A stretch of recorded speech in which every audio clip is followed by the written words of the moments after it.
सकें। हजरत अबू दरदा से किसी ने पूछा हुजूर का चेहरा कैसे है।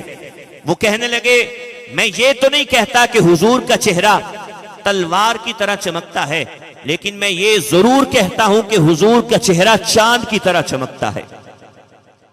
बहुत ढीले बैठे हैं, सुभान अल्लाह तो कह दें।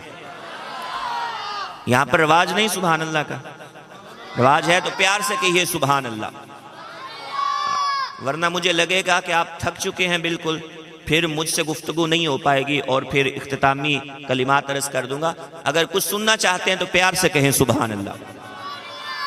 तो फरमाया कि मैं नहीं कहता कि हुजूर का चेहरा तलवार की तरह चमकता है, बल्कि ये कहता हूं कि हुजूर का चेहरा चांद की तरह चमकता है।